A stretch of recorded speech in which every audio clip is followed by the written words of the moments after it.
Assalamualaikum dan selamat sejahtera kepada pensyarah kami, Dr. Afaf Abdul Halim. Kami pelajar EPPA 2823 Undang-Undang Perniagaan akan membentangkan video refleksi berkaitan isu pekerjaan di Malaysia. Kumpulan kami terdiri daripada 5 orang iaitu Rosnawati, Siti Sarah, Farhah Zaidah, Nur Zafira dan Anis Saliza. Menurut Akta Kerja 1955, pekerja didefinisikan sebagai mana-mana jenis pekerja dengan gaji bulanan kurang daripada RM2,000 dan mana-mana pekerja yang bekerja dalam pekerjaan manual termasuk pembantu rumah tangga, mereka yang bekerja di kapal, penyelia atau pengawas pekerja manual, penukang, perantis, pengendali pengangkutan, walaupun gaji mereka lebih daripada RM2,000 sebulan. Undang-undang pekerjaan di Malaysia meliputi beberapa peraturan dan perundangan yang mengatur hubungan antara majikan dan pekerja. Berikut adalah beberapa undang-undang pekerjaan yang penting di Malaysia. Yang pertama, Akta Kerja 1955, iaitu undang-undang utama yang mengawal hak dan perlindungan pekerja di Malaysia. Undang-undang ini meliputi aspek seperti kontrak pekerjaan, gaji, cuti, waktu bekerja, hak untuk dibuang kerja dan pembayaran pampasan. Selain itu, Akta Keselamatan dan Kesihatan Pekerjaan 1994, iaitu undang-undang yang mengawal keselamatan dan kesihatan pekerja di tempat kerja. Ini termasuk keperluan untuk menyediakan persekitaran kerja yang selamat, perlindungan terhadap bahaya pekerjaan, latihan keselamatan dan kewajipan majikan untuk mencegah kemalangan di tempat kerja. Seterusnya, Akta Perhubungan Syarikat 1967, iaitu undang-undang yang mengawal hubungan antara majikan dan pekerja dari segi penganjuran kesatuan sekerja dan perundingan kolektif. Akta ini memberi hak kepada pekerja untuk menubuhkan kesatuan sekerja dan terlibat dalam perundingan kolektif dengan majikan. Seterusnya saya akan menerangkan tentang tempoh upah. Berdasarkan isu semasa yang berlaku di Kota Kinabalu, Timbalan Menteri Sumber Manusia memberi amaran keras kepada majikan supaya sentiasa memastikan gaji pekerja dibayar mengikut masa yang ditetapkan, menerusi perjanjian antara majikan dan pekerja. Beliau juga menekankan tentang Ordinan Buruh Sabah dan akan ambil tindakan kepada mana-mana majikan yang gagal membayar gaji atau lewat membayar gaji mengikut Akta Buruh. Ini kerana berlakunya isu kelewatan gaji pekerja pada bulan Mac yang sepatutnya mengikut perjanjian dibayar pada minggu pertama setiap bulan dan melibatkan kira-kira 600 pekerja dengan jumlah sebanyak 3.8 juta.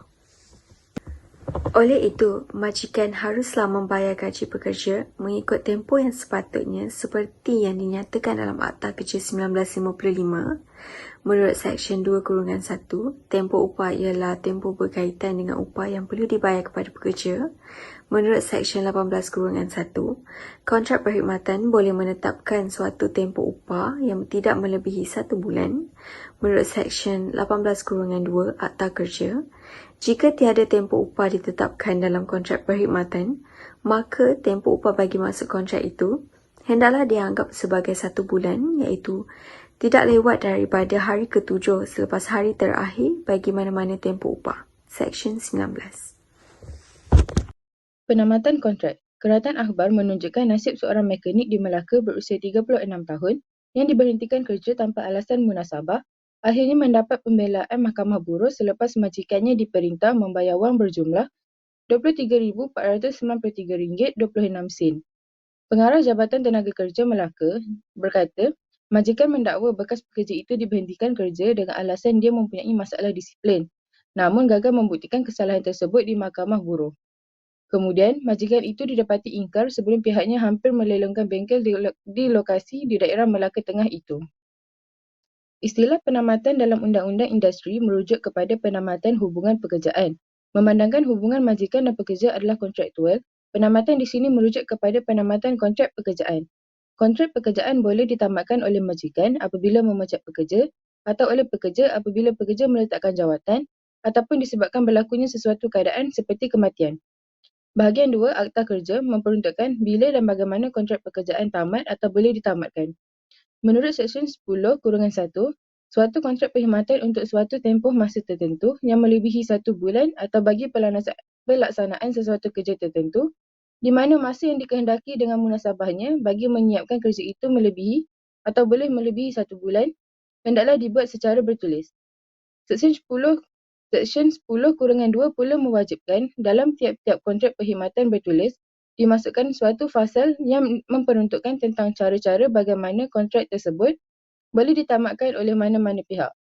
Isu ini adalah isu penamatan kontrak yang berada di bawah bayaran upah Seksyen 21(1) menetapkan sekiranya seseorang majikan menamatkan kontrak perkhidmatan pekerja tanpa memberi notis di bawah Seksyen 13 atau menamatkan kontrak perkhidmatan pekerja kerana salah laku pekerja di bawah Seksyen 14(1), maka upah pekerja mestilah dibayar pada tarikh penamatan.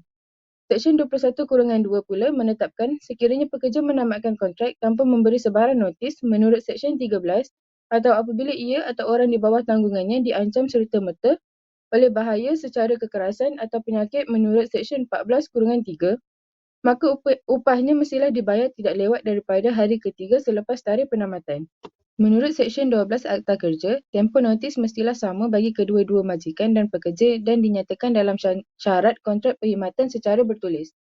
Jika tiada tempoh notis ditetapkan dalam kontrak perkhidmatan, tempoh yang ditetapkan oleh akta adalah 4 minggu notis jika pekerja itu telah bekerja selama kurang 2 tahun pada tarikh notis, 6 minggu notis jika pekerja itu telah bekerja antara 2 hingga 5 tahun pada tarikh notis, 8 minggu notis jika pekerja itu telah bekerja selama lebih 5 tahun pada tarikh notis. Seksyen 12(2) Akta Kerja. Seterusnya ialah cuti tahunan. Kerajaan Akbar menyatakan siasatan pihak berkuasa mendapati bahawa majikan abai kebajikan pekerja lelaki kematian isteri yang baru bersalin tidak melanggar peraturan Ordinan Buruh Sabah. Jabatan Tenaga Kerja Sabah yang melakukan siasatan mendapati pekerja terbabit diberi cuti paterniti selama 2 hari untuk urusan berkaitan. Majikan juga membenarkan pekerja mengambil cuti tahunan sehingga urusan selesai dan selepas 6 hari kelahiran, pekerja itu datang bekerja serta memaklumkan kepada pengurusan syarikat bahawa isteri dan anaknya sihat. Bagaimanapun, pada hari itu juga, setelah pulang kerja, pekerja itu mendapati isterinya meninggal dunia. Majikan juga membantu urusan di hospital selepas mengetahui kejadian itu. Siasatan JTK mendapati majikan ada memotong gaji pekerja itu selama 13 hari ketika tempoh berkabung kerana tidak menerima permohonan cuti tahunan. Namun, potongan itu sudah ditarik balik dan majikan akan membayar gaji penuh. Mengikut undang-undang, pekerja perlu bekerja genap setahun untuk melayakkan cuti tahunan, tetapi atas nasihat JTK Sabah, majikan bersetuju memberi cuti bergaji selama pekerja itu tidak hadir bekerja meskipun baru 5 bulan berkhidmat dengan syarikat berkenaan. Cuti tahunan Seksyen 60(E) Akta Kerja, setiap pekerja berhak mendapat cuti tahunan berdasarkan tempoh perkhidmatannya dengan majikan. Seksyen 60(E)(1) memperuntukkan hak pekerja untuk mendapat cuti tahunan berbayar bagi setiap 12 bulan perkhidmatan yang berterusan dengan majikan yang sama selama 8 hari jika ia telah bekerja selama kurang daripada 2 tahun, 12 hari jika ia telah bekerja selama 2 tahun atau lebih tetapi kurang daripada 5 tahun, 16 hari jika ia telah bekerja selama 5 tahun atau lebih. Seksyen 60(E)(1) juga memperuntukkan jika pekerja tersebut tidak cukup 12 bulan perkhidmatannya yang berterusan dengan majikan yang sama sepanjang tahun yang mana kontrak perkhidmatannya tamat, hak pekerja untuk mendapat cuti tahunan berbayar dikira mengikut nisbah langsung dengan bilangan bulan perkhidmatan yang dicukupkan. Berikutan itu, mana-mana pecahan daripada 1 hari cuti tahunan yang kurang daripada setengah hari hendaklah diabaikan dan yang setengah atau lebih hendaklah dianggap sebagai 1 hari. Seterusnya, Hari Kelepasan Am. Hari Kelepasan Am juga dikenali sebagai cuti umum. Di Malaysia, terdapat banyak hari kelepasan am yang telah diwartakan di bawah Akta Hari Kelepasan 1951, Akta 369. Tetapi mengikut Seksyen 60D(1)A, Akta 265, majikan tidak diwajibkan untuk memberikan cuti pada setiap cuti umum yang telah diwartakan. Majikan diberi kebebasan untuk memilih 11 hari sahaja sebagai cuti berbayar dalam tempoh 1 tahun di mana mereka diwajibkan untuk memaklumkan kepada pekerja melalui notis sebelum bermulanya tahun takwim kalender baharu. Mengikut Seksyen 60D-1-A Akta 265 menyenaraikan cuti umum wajib. Yang pertama, 5 hari cuti umum yang wajib diberikan oleh majikan dan tidak boleh diganti dengan hari lain, iaitu Hari Kebangsaan, Hari Keputeraan yang di-Pertuan Agong, Hari Keputeraan Raja atau yang di-Pertuan Negeri atau Hari Wilayah bagi wilayah persekutuan, Hari Pekerja dan Hari Malaysia. Yang kedua, baki lagi 6 hari cuti umum boleh dipilih oleh majikan mengikut budi bicara mereka sendiri.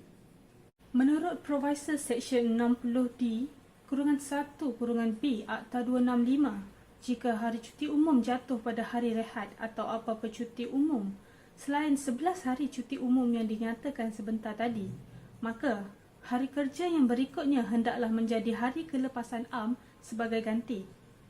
Bagi sebarang kerja lebih masa untuk mana-mana 5 hari cuti umum wajib tersebut, majikan wajib membayar upah tambahan 3 kali ganda daripada upah biasa pekerja tersebut. Walau bagaimanapun, Provisor bagi Seksyen 60D-1A Akta 265 memperuntukkan supaya pihak majikan dan pekerja melalui satu perjanjian di mana mereka boleh menggantikan hari atau beberapa hari lain bagi 3 hari cuti atau lebih daripada baki 6 hari lagi cuti umum yang telah dipilih oleh majikan. Dan majikan juga boleh memberikan hari lain sebagai cuti umum berbayar sebagai ganti untuk cuti umum yang sama kepada pekerja tersebut. Dalam keadaan sekiranya pekerja berkenaan diarahkan oleh majikannya untuk bekerja lebih masa pada masa-masa 6 hari lagi cuti umum yang telah dipilih oleh majikan tersebut, maka mengikut Seksyen 60D-3-A Akta 265, pekerja tersebut hendaklah dibayar upah tambahan 3 kali ganda daripada kadar upah biasa. Kesimpulannya, Undang-Undang Pekerjaan di Malaysia bermatlamat untuk melindungi hak pekerja dan mengawal selia hubungan pekerjaan antara majikan dan pekerja.